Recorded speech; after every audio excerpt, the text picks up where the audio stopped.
In the wild, mice build their nests using a mixture of materials, things like grass, fabric, twigs, and other botanical materials. The most important thing when setting up an enclosure is to provide a habitat that enables our mice to exhibit their natural instinctual behaviours. Natural behaviours for mice are things like digging, building nests and burrows, foraging, climbing, running, and socialising. So providing a variety of bedding and enriching toys is essential. I deep clean my mice enclosures once per week and spot clean daily in between. I begin by taking out all of the items in the enclosure and soaking them in warm, soapy water. Any soap used should be hypoallergenic and pet friendly. I ensure that I then thoroughly rinse every item under running water to ensure there's no leftover residue.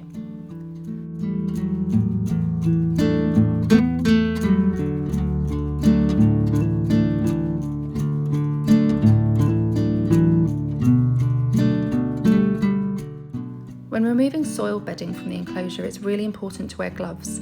This is because if you have any grazes, cuts, cracked skin, hangnails or bites, bacteria can easily enter your bloodstream and can lead to sometimes serious infection.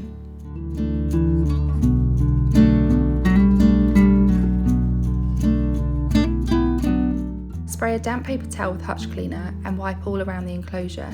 I then wipe over it again with a clean damp paper towel and finally dry the surface with another dry paper towel. It's really important that you make sure the whole enclosure is completely dry because humidity can really affect the respiratory systems and health in general of mice. In the top left corner underneath the glass I have a small heat mat. I only switch this on during the coldest months. I add in a layer of paper towel for absorbency, followed by a layer of hemp and finally hay.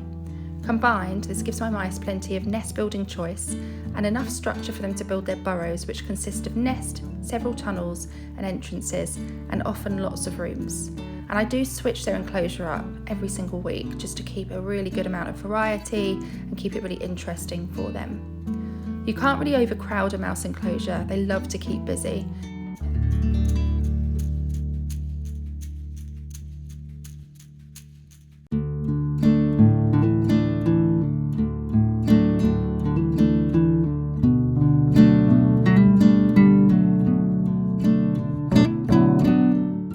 I love adding in new things for my mice to explore. So for example, this house is really sweet. It gives them somewhere to hide, and I've filled it with all of their nesting material on top of what I'd already built and around the house as well. So it gives lots of option for either going inside the house, under it, behind it, lots and lots of different options.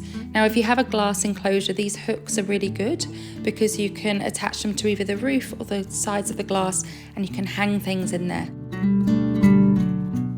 When I'm choosing toys that go into the enclosure, I'm thinking about every single behaviour that they naturally exhibit in the wild.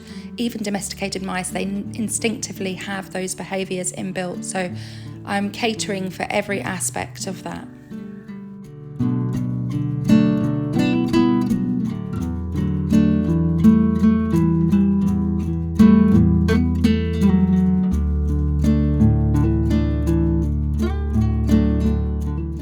Taking you around the side of the enclosure, you can see how deep I've built the bedding up. Thinking about this is important when you're putting the bedding in because you want to think about how deep a mouse would naturally burrow in the wild. And again, like I said, a domesticated mouse is still going to have that instinctual need to do those things.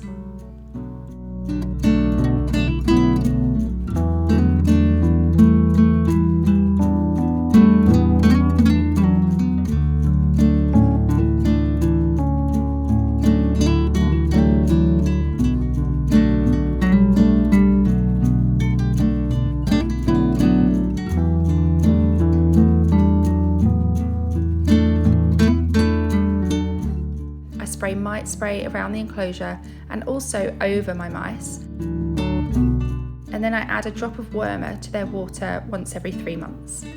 I scatter dry food pellets and sunflower seeds around the enclosure to promote foraging.